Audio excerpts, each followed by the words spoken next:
राज्यभर ऊसाच्या एफआरपीवरून जोरदार आंदोलन सुरू झाली असल्यानं केंद्र आणि राज्य शासनानं लवकरच तोडगा काढावा अशी मागणी राज्याचे मुख्यमंत्री आणि सहकार मंत्र्यांकडे केली असल्याची माहिती वेस्मा संघटनेचे राज्याचे अध्यक्ष माजी मंत्री बबनराव पाचपुते यांनी दिली आहे। राज्यात ऊसाचं उत्पादन मोठ्या प्रमाणात असून सध्याच्या हंगामात राज्यात जवळपास 160 पेक्षा जास्त कारखाने सुरू आहेत। तरीही ऊस शिल्लक राहण्याची भीती आहे। मात्र सध्या एफआरपीचा मुद्दा चांगलाच गाजतो आहे।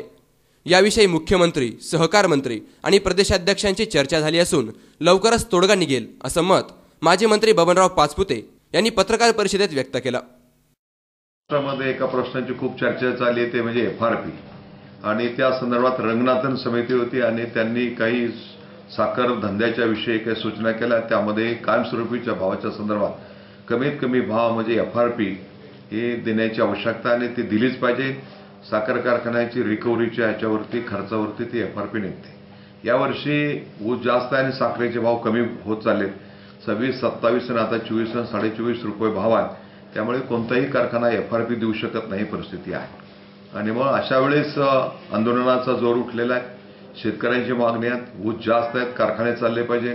कारखाने चालले तरच ऊस जातील, नाहीतर ऊस जाणार नाही परिस्थिती आहे आणि त्यामध्ये एफआरपीला काही सवलत मिळावी किंवा एफआरपीच्या संदर्भात केंद्र आणि राज्याने काही वाटा उचलावा या संदर्भात राज्य सरकारच्या साखर विभागाने मागणी केलेली आहे। 700 रुपये द्या। अनेक लोकांनी मागणी केली। तशाच प्रकारे काल आणि परवा 2 दिवस मुख्यमंत्री आणि पार्टीचे प्रदेशाध्यक्ष भाऊसाहेब दानवे यांच्याशी चर्चा करून या संदर्भात लवकर काम करावं। मी महाराष्ट्रातली वेस्टर्न इंडियन शुगर असोसिएशन विस्मा याचा प्रायव्हेट शुगरच्या एका संघटनेचा अध्यक्ष आहे, त्यांच्या वतीने आम्ही त्यांना भेटलो आणि माहिती दिलेली आहे। त्वरित त्याचा निर्णय घ्यावा आणि शेतकऱ्यांना साखरेवर पैसे देण्यापेक्षा डायरेक्ट टनावरती पैसे द्यावेत अशा प्रकारची मागणी केलेली आहे। त्या संदर्भात दिल्लीला जाऊन ते निर्णय घेतील, केंद्रीय मंत्र्यांवर चर्चा करतील, पण लवकर निर्णय व्हावा हीच अपेक्षा आहे। हा निर्णय नाही झाला तर अडचणीचं होणार आहे हेही त्यांच्या लक्षात आणलेलं आहे। दुधाचे भाव पडलेले आहेत, त्या संदर्भात सुद्धा हा निर्णय घेण्याची आवश्यकता आहे। या संदर्भात लवकरच एक मीटिंग होऊन त्यामध्ये सकारात्मक निर्णय होईल।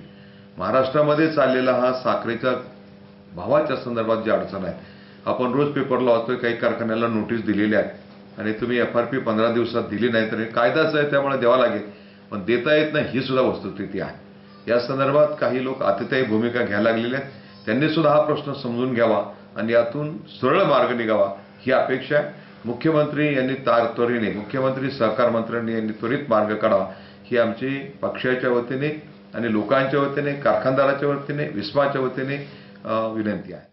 सध्या देशात इथेनॉलची आयात बाहेरच्या देशांमधून केली जाते, त्यापेक्षा कारखान्यांमध्येच इथेनॉल निर्मिती केल्यास त्याचा निश्चितच फायदा होईल असंही मत पाचपुते यांनी व्यक्त केलंय। या पत्रकार परिषदेसाठी साईकृपा उद्योग समूहाचे अध्यक्ष सदाशिव पाचपुते, भाजपाचे तालुकाध्यक्ष बाळासाहेब महाडिक, विठ्ठल काकडे आदींसह मान्यवर उपस्थित होते। प्रतिनिधी सुहास कुलकर्णी, C24 तास, श्रीगोंदा।